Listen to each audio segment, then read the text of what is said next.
नमस्कार, आप देख रहे हैं सी न्यूज भारत और मैं हूं आपके साथ ज्योति अरोड़ा। वक्त हो गया है न्यूज बुलेटिन का, तो आइए नजर डालते हैं इस वक्त की बड़ी खबरों पे। आजमगढ़ में घर के पास से बरसात के पानी को बहाने के विवाद को लेकर ताबड़तोड़ फायरिंग कर देर शाम को बरदाहा थाने के बोआपार में युवक की गोली मारकर हत्या कर दी गई, जबकि 2 लोग घायल हो गए हैं। घटना आजमगढ़ जौनपुर मुख्य मार्ग की बताया जा रहा है कि बोआपार बाजार में ही 38 वर्षीय पिंटू तिवारी पुत्र पथरू तिवारी निवासी बहुआ पार अन्य कुछ लोगों के साथ मौजूद थे। तभी अचानक से हमलावर आ गए और उन पर फायर कर दिया। घटना को अंजाम देकर हमलावर निकल गए। पिंटू तिवारी को लोग नजदीक के अस्पताल ले गए, लेकिन रास्ते में ही उन्होंने दम तोड़ दिया।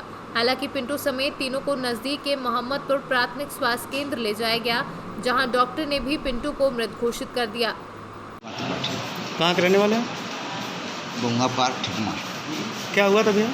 सर, एक नाली का विवाद था। पानी कई वर्षों से गांव का बह रहा था। बरसात का पानी बह रहा था। हाँ, उसी को बहने नहीं दे रहे थे। इसी वजह से जो है उन्होंने ये कर्म किया मेरे साथ। कौन लोग थे? वो घनश्याम पप्पू के परिवार के ही लोग थे।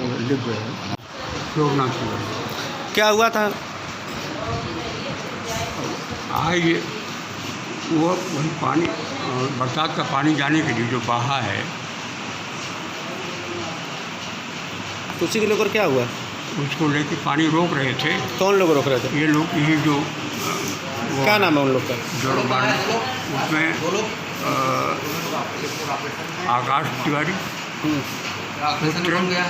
सत्यशील तिवारी। तो कहाँ है? और गोली कौन लोग मारे? हाँ, गोली कौन लोग मारे? यही लोग मारे और कौन मारे? तो प्रशासन मौके पहुंच गई थी? मौके पर प्रशासन पहुंच गई थी?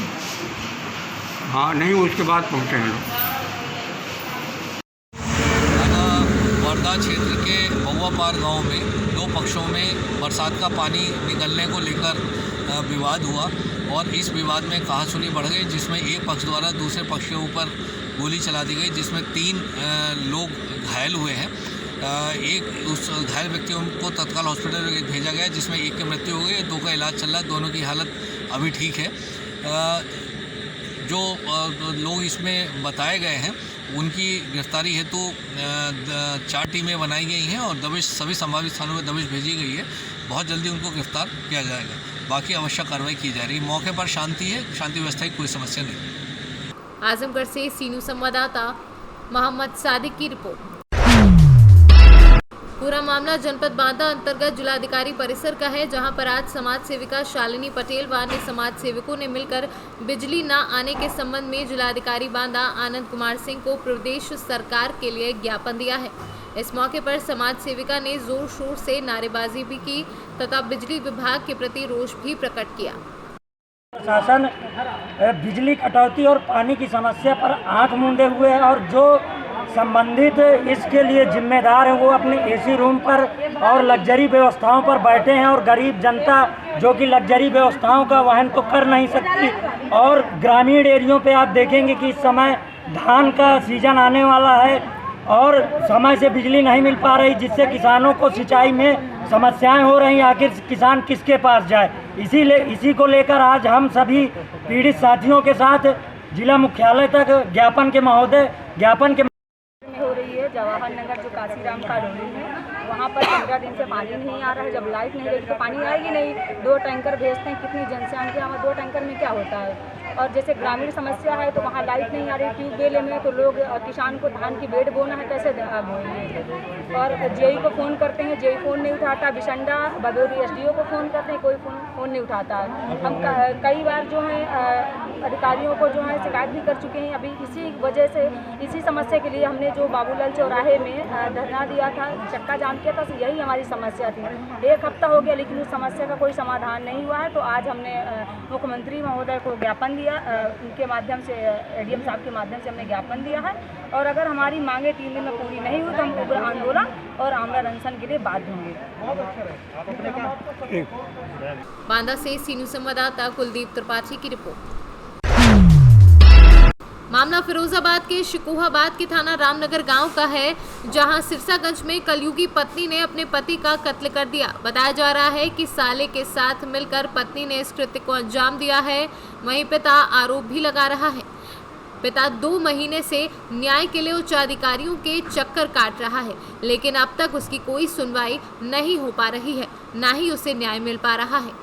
गोविंद बघेल है, निवासी ग्राम रामनगर, थाना सुकोहाबाद, जिला फिरोजाबाद का निवासी हूँ। निवासी 2 भाई 1 बहन है। मेरा भाई देवेंद्र सुकोहाबाद आवगंगा रोड सुकोहाबाद ओमनगर में किराए के मकान में रहते थे। मेरे भाई की हत्या मेरे भाभी के साले अंकित भाभी बबीता ने कर दी थी, जिसका हमें पता चला है। खून से लथपथ कपड़ा भी मिला है। हमें पुलिस न्याय नहीं दे रही है। मेरे भाई के मोहल्ले के कैमरों फुटेज भी गायब कर दिए हैं। एक्सीडेंट का बहाना बनाकर के बेवकूफ़ बना रहे हैं। हमें न्याय चाहिए, हमें न्याय चाहिए, हमें न्याय चाहिए। फिरोजाबाद से सीनू संवाददाता दीपक शर्मा की रिपोर्ट। मामला जनपद हमीरपुर के ब्लॉक तहसील सरीला की ग्राम पंचायत ममना बीरपुर का है, जहां पर ग्राम प्रधान जितेंद्र श्रीवास के साथ लगभग 2 दर्जन से अधिक ग्रामीणों ने तहसीलदार और एसडीएम को तालाब के संबंध में ठेकेदार के द्वारा मनमाने तरीके से जल प्रदूषण किया जाने का आरोप लगाया है। वहीं ग्राम पंचायत ममना का छत्रपाल पुत्र नथु ग्रामीणों के द्वारा मना करने पर महिलाओं को भद्दी भद्दी गालियां देते हैं और पूरे तालाब का पानी पूर्ण रूप से प्रदूषित हो चुका है। ग्राम वासियों का कहना है कि तालाब से अतिक्रमण हटवा के वहां की साफ सफाई कराई जाए। सर, इस समस्या का हम ज्ञापन देने आए हैं कि जो तालाब है उसमें पानी तो है नहीं। पानी की सबसे बड़ी समस्या है ममना के अंदर, पानी पीने को मिलता नहीं है। और तालाब में थोड़ा बहुत पानी भी है, तो उसमें मछली पालन जो किए है, तो मछली पालन वाला वहाँ पर सामने ला के घाट के सामने डुंगिया लगा देता है और वहाँ पे पानी मचा देता है। औरतें पानी नहाने के लिए बैठी रहती हैं, कपड़ा धोने के लिए बैठी रहती हैं, ये मानता नहीं है। और इसको अगर कहा जाए तो ये गाली गलौज को तरह आता है। ये समस्या है, उसको कहा जाए तो गाली गलौज करता है। ये कि वो सारा तालाब उसमें गंदगी बहुत ज़्यादा है, उसकी सफाई नहीं हो रही है। और जो मछली पालन वाले हैं उसकी सफाई पूरी करनी चाहिए, या फिर नहीं हो रही तो जो भी हो सब लोग सहयोग करो उसमें, है ना। अब देखो तहसीलदार को कहा है, अभी आदेश कर रही है।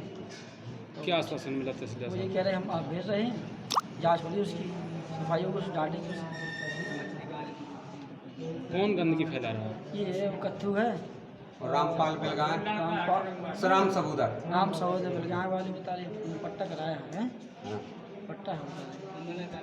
हमीरपुर से सीनू संवाददाता अमित द्विवेदी की रिपोर्ट। जनपद कासगंज के तीर्थ स्थल सूरू के गंगा कुंड में दोस्तों के साथ नहाने गए युवक की डूबकर मौत हो गई। मौके पर पहुंची पुलिस ने स्थानीय लोगों व गोताखोरों की मदद से 2 घंटे रेस्क्यू ऑपरेशन चलाकर युवक का शव बाहर निकाला। मृतक मनोज जनपद के ही थाना ढोलना के मेमडी गांव का रहने वाला है। मनोज के डूबने की खबर सुनते ही परिजन मौके पर पहुंच गए और परिवार में कोहराम मच गया। पुलिस ने शव कब्जे में लेकर पोस्टमार्टम के लिए भेज दिया है।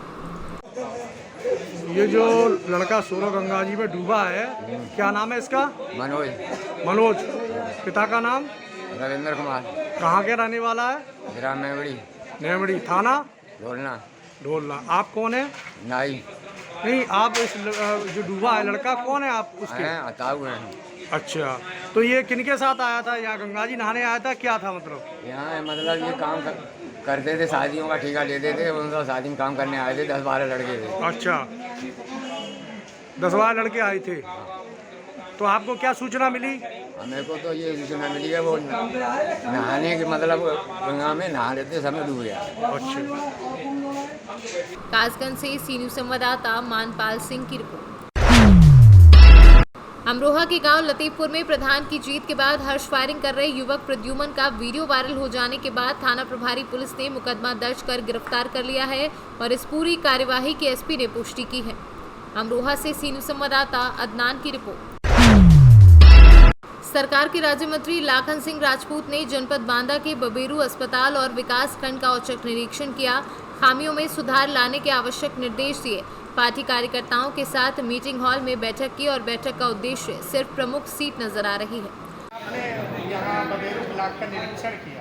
किस प्रकार का निरीक्षण और क्या खामियां और क्या आवश्यक दिशा निर्देश दिए गए?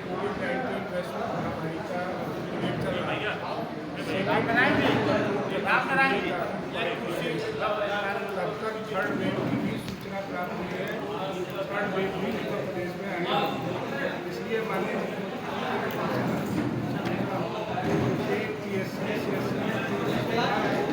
थर्ड वेव ठीक से किया जा रहा है ताकि आगे आने वाले बच्चों की तैयारी में किसी भी प्रकार की लापरवाही न रहे और इस प्रदेश में औषधि की वितरण का चाह 0 से 5 वर्ष के बच्चों को, 6 वर्ष से 12 वर्ष के बच्चों को और 12 वर्ष से 18 वर्ष के बच्चों को किट वितरण की गई है। वहाँ पर प्रत्येक ग्राम पंचायत में निगरानी समिति गठित की गई है और निगरानी समिति को शिक्षण भी दिया गया है कि इस थर्ड वेव में आने वाली बीमारी से जो किट दी गई है वो बच्चों में उसके इलाज के प्रिकॉशन के लिए उन तक पहुंचाई जाए और उन दवाइयों का यदि इसके बाद भी किसी बच्चे को इस प्रकार का संक्रमण होता है तो अस्पताल में यहाँ मेडिकल कॉलेज में 100 संख्या का व्यवस्था की गई है, ऑक्सीजन प्लांट लगाया गया है और ऑक्सीजन कंसंट्रेटर की व्यवस्था की गई है। वहाँ पर किसी भी प्रकार की कोई जो सामग्री है उसको सुविधा उपलब्ध कराने का सुनिश्चित किया गया है। डॉक्टर्स को भी अलर्ट किया गया है कि अपनी ड्यूटी पर अलर्ट रहें और थर्ड वेव आने वाली के लिए पूर्णतः तैयार है। इस जनपद में वैक्सीनेशन के बूथ लगाए गए हैं। आज उस बूथ का इस अस्पताल में मैंने भी उद्घाटन किया है। वहाँ पर आज 183 लोगों को वैक्सीन लगाई गई है।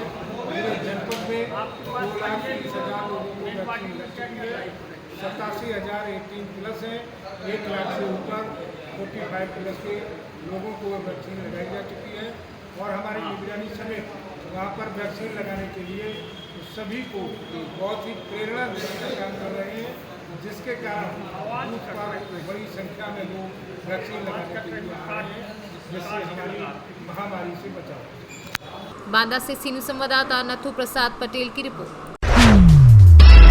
शराब पीकर पत्नी से आए दिन झगड़ा करने वाले पति शव संदिग्ध परिस्थितियों में घर में ही मिलने की घटना से हड़कंप मच गया है।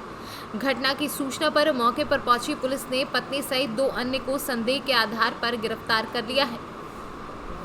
वहीं पिता की संदिग्ध परिस्थितियों में मौत की सूचना पुलिस को दी गई और पिता की मौत कैसे हुई ये एक बड़ा सवाल है। फिलहाल पुलिस ने शव को पोस्टमार्टम हेतु भिजवाकर जांच आरंभ कर दी है। क्या नाम है? हमारा नाम संतोष कुशवाहा है। क्या मामला है? मामला है हमारे पिताजी श्री दयाराम कुशवाहा है, जो कि उनका पर डे आना शराब पी कर आने का है।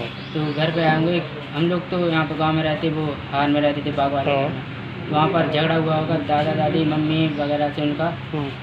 तो वहाँ पे अभी जब सुबह से वहाँ से घर पे मम्मी जी आई तो उन्होंने बताया कि पिताजी नहीं रहे, मरे पड़े हुए। तो हम लोग सुबह वहाँ गए तो देखा, इसलिए फिर थाने में रिपोर्ट दर्ज किया। अच्छा ठीक। झांसी से सीनू संवाददाता विनोद साहू की रिपोर्ट। फिलहाल के लिए न्यूज बुलेटिन में बस इतना ही। देश दुनिया की तमाम बड़ी खबरों के लिए आप देखते रहिए सी न्यूज़ भारत।